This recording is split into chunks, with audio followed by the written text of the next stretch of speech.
Have you ever said something out of anger that you later regretted? Do you let fear talk you out of taking risks that could really benefit you? If so, you're not alone. Emotions are powerful. Your mood determines how you interact with people, how much money you spend, how you deal with challenges, and how you spend your time. Gaining control over your emotions will help you become mentally stronger. Fortunately, anyone can become better at regulating their emotions.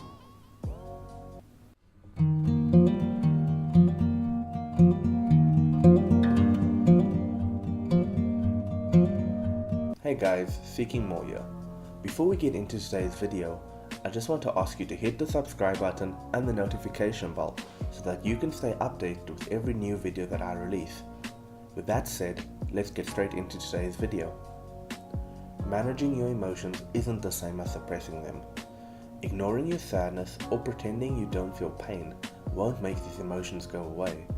In fact, unaddressed emotional wounds are likely to get worse over time, and there's a good chance suppressing your feelings will cause you to turn to unhealthy coping habits, like food or alcohol. It's important to acknowledge your feelings while also recognizing that your emotions don't have to control you. If you wake up on the wrong side of the bed, you can take control of your mood and turn your day around. If you are angry, you can choose to calm yourself down. So today, we'll be going over 3 ways to gain better control over your emotions. Number 1. Label your emotions. Before you can change how you feel, you need to acknowledge what you're experiencing right now. Are you nervous?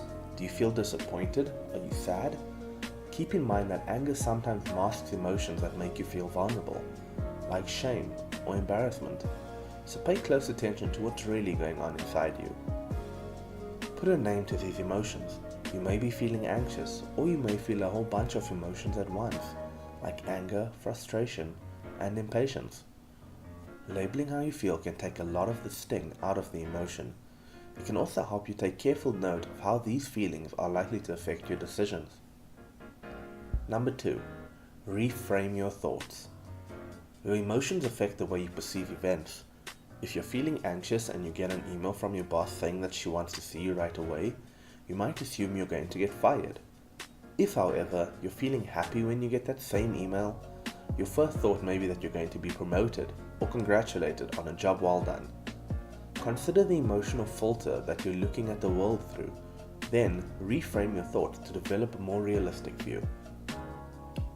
If you catch yourself thinking, this networking event is going to be a complete waste of time, no one is going to talk to me and I'm going to look like an idiot, remind yourself, it's up to me to get something out of the event.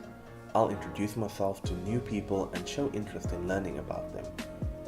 Sometimes the easiest way to gain a different perspective is to take a step back and ask yourself, what would I say to a friend who had this problem? Answering that question may take some of the emotion out of the equation so that you can think more rationally. If you find yourself dwelling on negative things, you may need to change the channel in your brain. A quick physical activity like going for a walk or cleaning off your desk can help you to stop ruminating. Number 3. Engage in a mood booster. When you're in a bad mood, you're likely to engage in activities that keep you in that state of mind. Isolating yourself, mindlessly scrolling through your phone, or complaining to people around you are just a few of the typical go-to bad mood behaviors you may indulge in. Those things will keep you stuck. You have to take positive action if you want to feel better. Think of the things you do when you feel happy.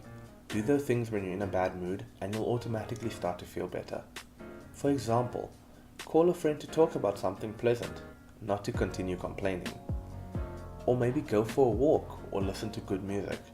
The point is to keep practicing your emotional regulation skills. Managing your emotions is tough at times, and there will likely be a specific emotion, like anger, that sometimes gets the best of you. But the more time and attention you spend on regulating your emotions, the mentally stronger you'll become. You'll gain confidence in your ability to handle discomfort, while also knowing that you can make healthy choices that will shift your mood for the better. If you find yourself struggling to handle your emotions, or just think that you're having a really difficult time right now, I have links to 2 great programs in my description. One is a great online therapy site, and the other is a personal betterment site which sets you challenges to make you braver, to improve the way that you love those around you, and to make you more emotionally intelligent. If you think that either of these could help you, check them out at the top of my description. Thanks for watching until the end of this video. Please remember to subscribe to this channel and to hit the like button if you enjoyed it. And as always, keep seeking more.